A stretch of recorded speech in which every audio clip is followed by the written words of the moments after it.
Nunca me había gustado ir a centros comerciales los domingos, pero aquel día hice una excepción porque Laura, mi esposa, me lo pidió con esa voz que usaba cuando quería algo. Solo un café y mirar un par de cosas, me dijo. Acepté sin ganas, más por rutina que por deseo.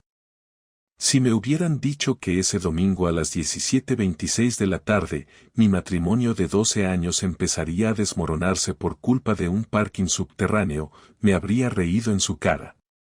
Después del café en una terraza del centro comercial Aqua, Laura dijo que necesitaba pasar por el Zara para cambiar una blusa. Le dije que la esperaba en el coche. Bajé al parking, me senté en el asiento del conductor y puse la radio. Después de 10 minutos, me di cuenta de que había olvidado el aire acondicionado encendido. Bajé del coche para estirar las piernas y en eso, vi algo que no esperaba. A unos 15 metros, detrás de una columna, reconocí a Laura. Estaba de espaldas, abrazando a alguien. No un abrazo cualquiera.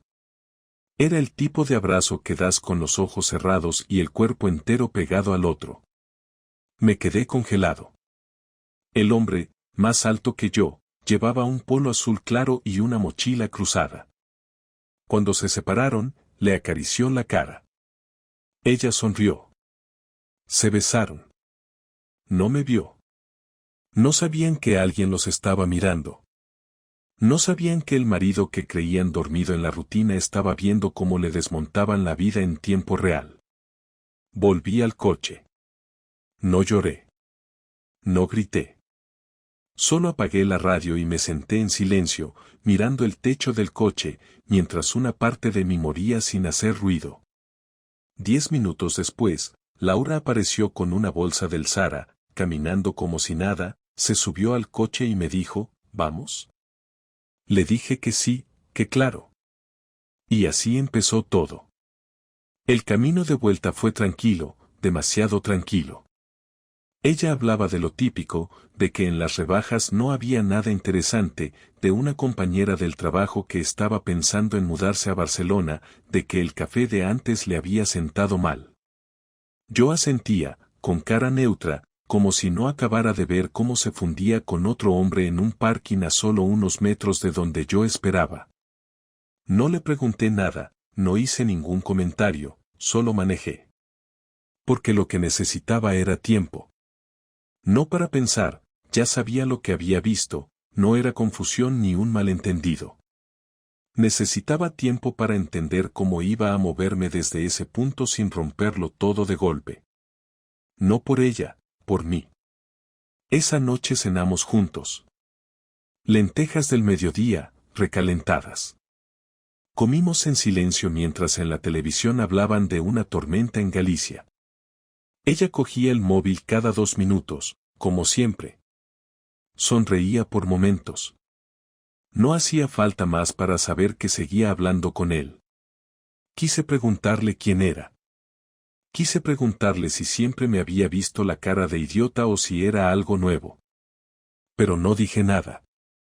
Porque todo eso lo iba a soltar cuando tuviera más claro qué quería hacer con esa información. Lo que me molestaba no era la infidelidad en sí. A ver, claro que duele. Pero lo que me jodía de verdad era el teatro. El querer seguir actuando como si nada, como si yo no pudiera darme cuenta, como si pudiera besar a otro y volver al coche con el mismo tono de voz de siempre. Era esa frialdad lo que me estaba cocinando la rabia. Y cuando a mí me empieza a hervir la rabia, me pongo meticuloso. Al día siguiente me levanté a las 6. Me duché, desayuné en silencio, me vestí y me fui al trabajo 1 hora antes. No porque tuviera algo urgente que hacer, sino porque necesitaba estar fuera de casa, rodeado de cosas que sí podía controlar. En la oficina nadie notó nada. Firmé papeles, revisé correos, tomé café. En mi cabeza ya estaba armando un plan, pero no uno impulsivo ni de esos que se hacen por despecho. Yo necesitaba tener claro hasta el último detalle. Durante toda la semana observé. No dije ni una palabra de más. Fingí normalidad. Incluso le hice uno de sus platos favoritos un miércoles por la noche. Ella se lo comió sin sospechar.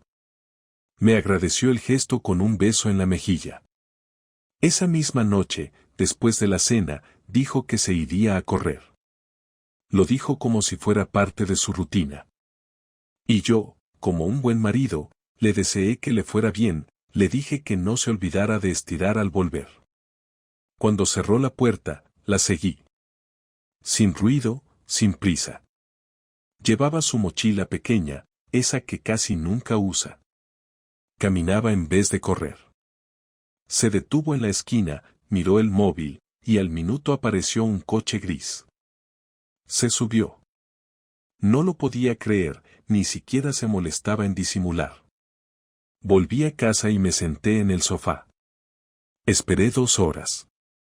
A las 22:30 entró por la puerta como si de verdad hubiera estado trotando por el paseo marítimo. Fingió cansancio. Sudor falso con una botella medio vacía en la mano. Me dijo que se iba a duchar. Yo le contesté que no me esperara despierta, que tenía mucho trabajo al día siguiente. A esas alturas, ya no era solo traición. Era un insulto a la inteligencia. Así que esa misma noche empecé a investigar. No su móvil, no quería volver a ver nada de eso. Empecé por sus rutinas, por su agenda, por las excusas. Y todo empezaba a encajar. Las tardes de reunión larga, los viernes con Marta y las chicas, incluso un viaje de formación en Madrid del mes anterior. No eran muchas las piezas, pero todas encajaban en la misma imagen. Pasaron 3 días más hasta que reuní suficiente para saber qué hacer. Tenía un nombre, una dirección, una matrícula. El tipo trabajaba en una empresa de marketing en el centro. Parecía joven, de esos que aún creen que el mundo gira por ellos. Vi su foto en el buzón del portal, la misma cara del parking. No quise hablar con él, aún no. No era a él a quien debía mirar a la cara primero. Esa noche, Laura se duchó antes de cenar. Salió del baño con el pelo envuelto en la toalla, se puso una camiseta vieja mía como pijama y cenó sopa y pan con tomate. Me habló de la oficina, de un compañero que se equivocó con unos informes. Yo la miraba, escuchaba, asentía. Al acabar, me dijo que tenía dolor de cabeza, que se iría a la cama. Le dije que estaba bien, que yo tenía que revisar unos correos del trabajo.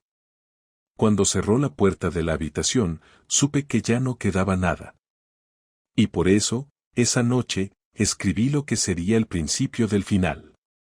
Esperé hasta el viernes. Ese día era clave porque ya sabía que después del trabajo no iba a ir a correr ni a casa de ninguna amiga. Su patrón era siempre el mismo, salía de la oficina a las 6:30, cogía el coche y se encontraba con él. Esta vez no iba a seguirla. Esta vez la iba a esperar. Preparé todo antes de que llegara, puse su maleta sobre la cama con algo de ropa y el cepillo de dientes. No por dramatismo, sino porque quería que entendiera desde el primer segundo que esto no era una conversación de advertencia ni un ataque de celos. Era el final. Cuando escuché la puerta del garaje abrirse, me senté en la mesa del comedor. Ella entró tranquila, dejó el bolso sobre el mueble de la entrada, se quitó los zapatos y dijo: «Ya estoy». Le contesté que necesitábamos hablar. Su mirada cambió al instante, como si supiera de qué iba la cosa, pero aún así trató de actuar como si no pasara nada. «¿Ahora?», preguntó con una mezcla de fastidio y fingida curiosidad. Le dije que sí, que ahora. Que se sentara. Se quedó de pie. Entonces fui directo. «Sé que te estás viendo con otro. Lo vi en el parking. Sé quién es. Sé dónde trabaja.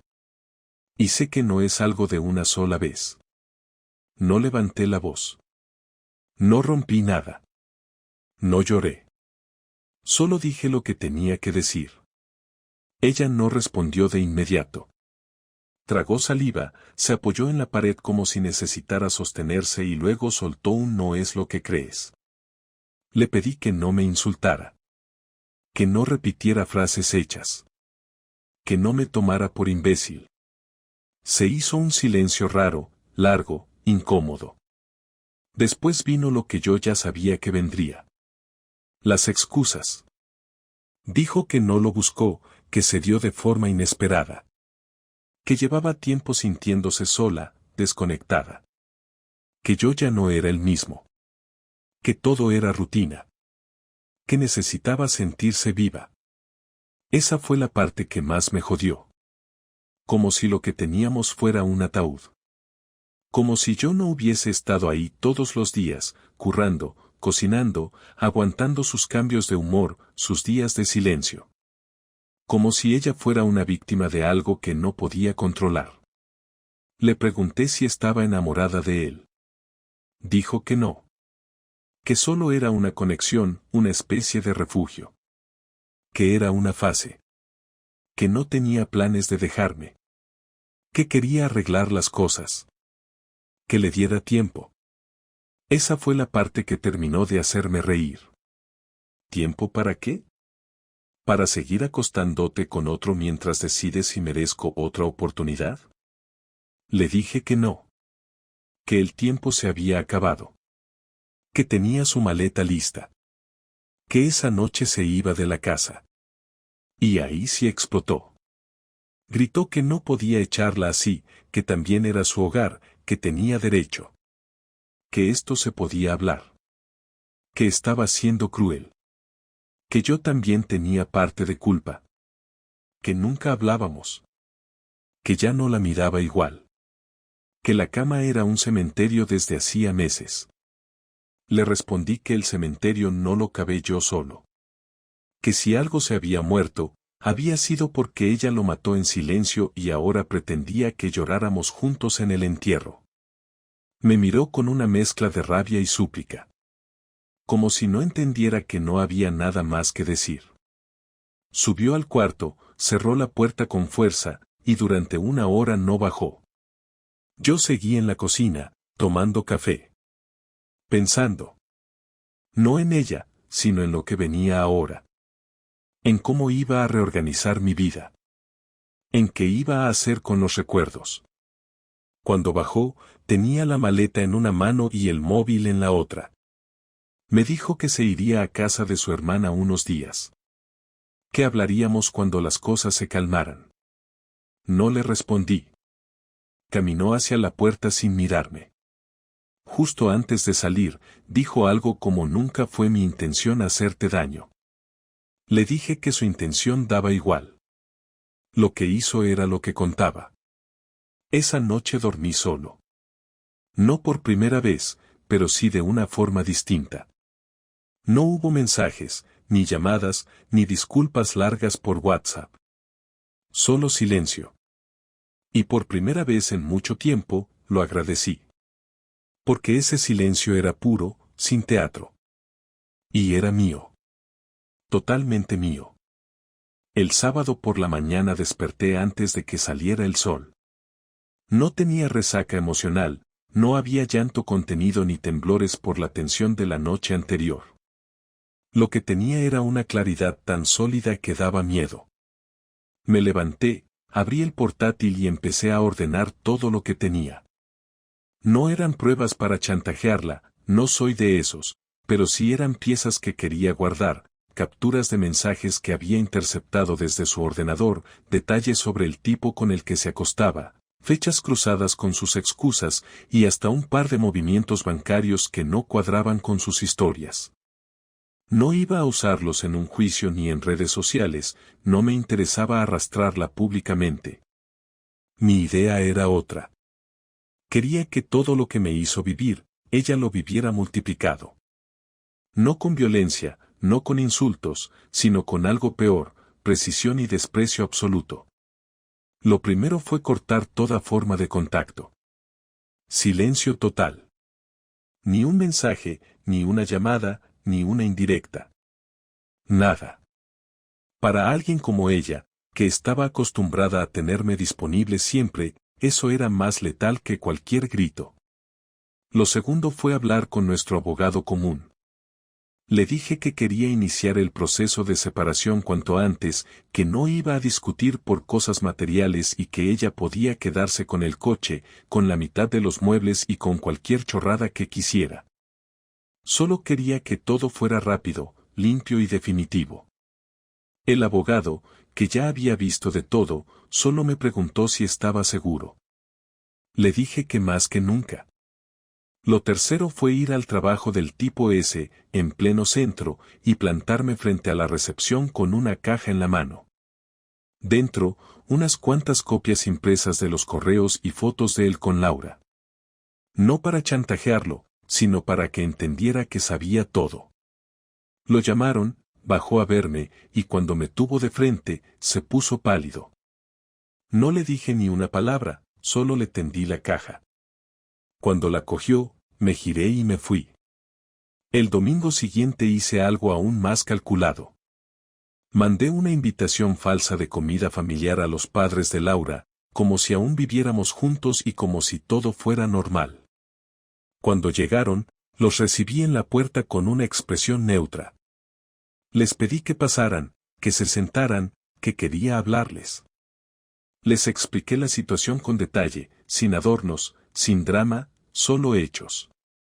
Les mostré algunas de las pruebas, les conté cómo la pillé, les expliqué que ya habíamos empezado el proceso de separación. La madre no dijo nada en todo el rato, solo se le humedecieron los ojos. El padre intentó justificarla, diciendo que las cosas en el matrimonio son complicadas, que todos tenemos momentos difíciles. Le respondí que sí, que es verdad, pero que uno no se mete en la cama de otro como solución. Se quedaron 15 minutos más y luego se fueron sin darme la mano. Me daba igual. No buscaba su aprobación, solo quería que supieran la verdad antes de que ella le soltara su versión suave de los hechos. Esa misma semana, empecé a moverme de manera más sutil. Fui a la cafetería donde siempre íbamos los sábados. A la librería donde solíamos pasar horas. A todos los sitios donde ella se sentía cómoda, donde creía que tenía terreno ganado. Y lo hice sin esconderme. Saludando a la gente, mostrándome tranquilo, accesible. Todo para que cuando ella volviera a esos lugares, notara el cambio. Que supiera que ya no era su espacio, que todo eso ahora era mío, sin ella. Después contacté con Marta, su supuesta amiga, la que supuestamente no sabía nada de la infidelidad. Le mandé un mensaje directo, educado pero firme. Le dije que ya sabía que Laura llevaba meses mintiéndome y que si ella había sido cómplice o testigo, ya no tenía lugar en mi vida. Marta no contestó, pero leyó el mensaje. Y eso bastaba. El golpe final fue algo simple, pero efectivo. Un día cualquiera, sin previo aviso, dejé sus cosas en casa de su hermana, esa donde supuestamente se había refugiado. Nada dramático. Solo 2 maletas con su ropa y una nota que decía ahora sí, todo tuyo. Ya no tienes nada que venir a buscar. Lo dejé en la puerta y me fui sin tocar el timbre. Esa fue la última vez que moví un dedo por ella. Desde entonces, silencio. Yo seguí con mi vida, sin prisa, sin mirar atrás. Ella intentó llamarme un par de veces, dejó mensajes de voz que no escuché. Me escribió 2 correos pidiéndome una conversación, uno de ellos casi rogando. No contesté. Porque a esas alturas, ya no tenía nada que decir. Y cuando uno no tiene nada que decir, cualquier palabra sobra. Pasaron casi 2 semanas completas antes de que aceptara verla. Me escribió un correo largo, con el asunto solo una conversación, donde decía que necesitaba entender qué pasaba por mi cabeza, que merecía saber si de verdad todo había terminado, que no quería quedarse con esa sensación de que todo se deshizo de un día para otro. Me pidió que, si ya no sentía nada, al menos se lo dijera en persona, que necesitaba escucharlo de mi boca. No respondí de inmediato, pero al final accedí. No porque creyera que íbamos a resolver algo, sino porque yo también necesitaba cerrar ese capítulo, de forma frontal, sin rodeos ni frases tipo ya lo hablamos. Le propuse vernos en un sitio neutral, una cafetería a mitad de camino entre su nueva casa y la mía. Aceptó al instante. Llegó 10 minutos antes que yo y se sentó en una mesa al fondo, con 2 cafés ya servidos. Me acerqué sin saludarla, me senté y esperé a que hablara. Estaba diferente, no en lo físico, sino en la forma de moverse, como si le pesara el cuerpo. Me miró fijo durante varios segundos antes de soltar una frase que parecía ensayada. No vengo a justificar nada. Sé que la cagué. Solo quiero entender si ya no hay nada que hacer.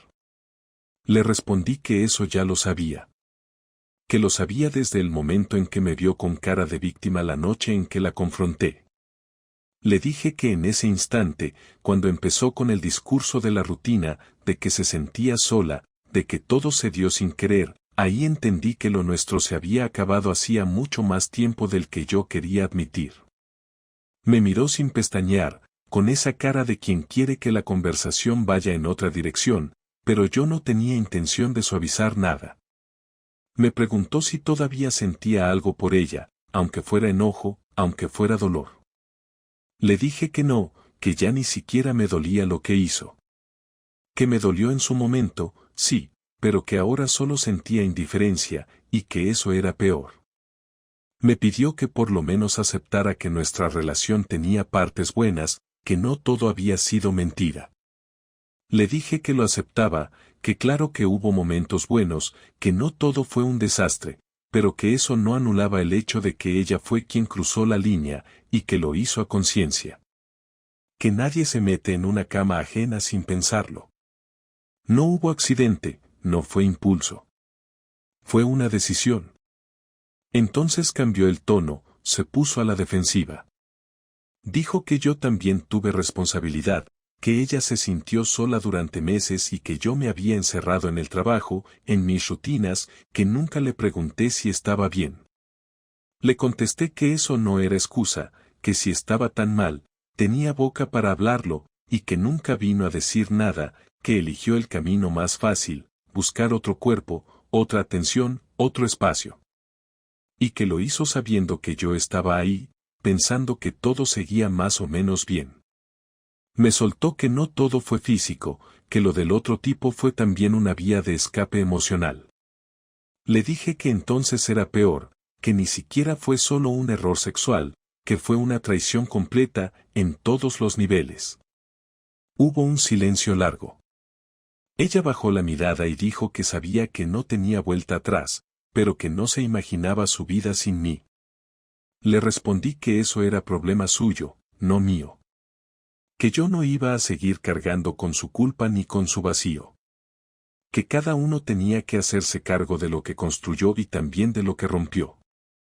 Me preguntó si ya estaba viendo a alguien. Me reí. Le dije que no tenía tiempo ni ganas de meter a nadie más en este desastre, que ahora mismo solo me interesaba estar tranquilo, vivir sin tener que adivinar si me estaban mintiendo o no. Pidió otro café. Yo no quería más, pero no me fui. Ella me dijo que, aunque no sirviera de nada, quería disculparse. Le dije que no aceptaba su disculpa. Que lo que hizo no se arreglaba con palabras. Que yo no necesitaba un lo siento para seguir adelante. Que ya había seguido. Que ese encuentro era solo para dejar las cosas claras, no para reconciliaciones ni promesas de cambio. Me preguntó si podíamos ser amigos. Le dije que no quería su amistad, que nunca la iba a ver como una persona neutra. Que no le guardaba odio, pero que tampoco le debía nada. Y que si ella quería sentirse en paz, que buscara la forma de hacerlo sola. Después de eso, nos quedamos sentados 5 minutos sin decir nada. Luego me levanté, pagué la cuenta sin mirar si ella sacaba dinero, y le dije que me alegraba de no tener hijos. Que al menos no había inocentes en medio de todo esto. Ella no respondió. Salí de la cafetería y no miré atrás. Después de aquella conversación no hubo más mensajes, ni correos, ni llamadas. Lo entendió. O al menos decidió respetarlo. No volvió a buscarme. La casa quedó a mi nombre después del divorcio, que se firmó sin discusiones. Ella no peleó por nada, ni siquiera por los muebles que había elegido. Tomó lo que le ofrecí y se fue sin ruido. El abogado me llamó un par de veces para asegurarse de que todo iba bien, y yo le dije que sí, que estaba sorprendentemente tranquilo. No tenía ansiedad, no tenía rabia acumulada, no tenía esa necesidad de pasar página que muchos buscan como si fuera una meta. Yo no quería olvidar nada. Solo quería que se terminara. Volver a vivir solo fue extraño los primeros días. Me acostumbré rápido al silencio, al orden exacto de las cosas, a no tener que justificarme por nada. Empecé a levantarme más temprano, a cocinar mejor, a leer más por las noches. No porque quisiera llenar un vacío, sino porque por fin tenía tiempo sin distracciones absurdas. Algunos amigos me preguntaron qué había pasado, y a los que valían la pena les conté la verdad, sin adornos, sin dramatismo. La mayoría se sorprendió, otros simplemente dijeron que algo se notaba desde hacía tiempo. Ninguno la defendió. No porque fueran leales a mí, sino porque sabían que lo que hizo no tenía defensa posible. Mi familia también se enteró. Mis padres fueron discretos, no opinaron mucho. Mi hermana me mandó un mensaje largo en el que me decía que lo sentía, que ella siempre sospechó que algo no andaba bien con Laura, pero que no quiso decir nada por respeto. Le agradecí el gesto. No necesitaba que nadie me dijera te lo dije. Lo que sí me ayudó fue saber que, en medio de todo eso, aún tenía gente con la que podía contar sin sentirme juzgado. Volví a frecuentar algunos lugares que había dejado de lado. Volví a mi gimnasio de siempre, retomé salidas con gente que antes veía una vez al año. No porque buscara distracciones, sino porque me sentía capaz de volver a hacer cosas solo. No tenía que pedir permiso, no tenía que compartir mi agenda, no tenía que fingir interés por planes que no me interesaban. Empecé a disfrutar de estar conmigo, sin sentir que tenía que rendirle cuentas a nadie. Un sábado cualquiera, mientras limpiaba el trastero, encontré una caja con fotos viejas. Había álbumes de viajes, entradas de conciertos, cartas, incluso un par de notas que me había dejado en la nevera años atrás. Pensé si debía tirarlo todo. Me senté en el suelo y revisé algunas. No sentí nada. Ni tristeza, ni nostalgia, ni enojo. Solo vi imágenes de otra vida, de una versión de mí que ya no existe. Guardé la caja de nuevo, no por apego, sino por respeto al tiempo vivido. No voy a negar que hubo momentos buenos. Pero esos momentos no borran lo que pasó, ni lo que ella eligió hacer. Me enseñaron algo, sí, pero no como lección sentimental. Me enseñaron a ver las cosas como son, sin excusas. A veces la veo por la calle. Nunca cerca. Siempre desde lejos. Camina rápido, a veces sola, a veces con alguien. Nunca me acerco. Ella tampoco. Una vez cruzamos miradas brevemente. No hubo odio, ni incomodidad. Solo reconocimiento. Cada uno siguió su camino. Yo no le deseo mal. Tampoco le deseo nada. No me interesa su vida. No quiero saber si está arrepentida, si es feliz, si tiene pareja nueva. Su historia dejó de importarme el día que cruzó esa línea y pensó que todo podía volver a ser como antes. No tengo ganas de volver a empezar con alguien. No por miedo, ni por desconfianza, sino porque estoy bien así. Si en algún momento aparece alguien que valga la pena, será por coincidencia, no por necesidad. No quiero vivir con alguien para llenar un hueco. Quiero estar solo hasta que sienta que compartir mi espacio con otra persona es mejor que estar tranquilo. Y esa vara es alta. Porque ahora conozco el valor real de mi paz. Lo que más aprendí de todo esto no tiene nada que ver con el amor o la fidelidad. Aprendí a no justificar lo injustificable. A no aferrarme a algo solo porque tiene historia. A dejar de lado el y si cambiamos cuando ya todo está roto. No pienso repetir esta historia con nadie más. Si alguien alguna vez me vuelve a mentir así, no habrá conversación, no habrá drama. Solo distancia. Porque uno no puede obligar a nadie a respetarlo, pero sí puede decidir alejarse cuando ya no queda respeto. A los que me preguntan si volvería con ella si me lo pidiera, siempre les digo lo mismo. No hay vuelta atrás cuando alguien ya te demostró de que es capaz. Lo que rompió no fue solo la confianza, fue la estructura entera. Y una estructura que se cae no se reconstruye con disculpas. Se derrumba. Y se empieza otra, en otro sitio, con otros materiales. Así terminó todo. Sin gritos, sin reconciliaciones falsas, sin terceras oportunidades. Solo un punto final firme, como debe ser cuando alguien deja de ser parte de tu historia. Porque no se trata de olvidar. Se trata de aprender. Y seguir. Sin mirar atrás. Nunca más.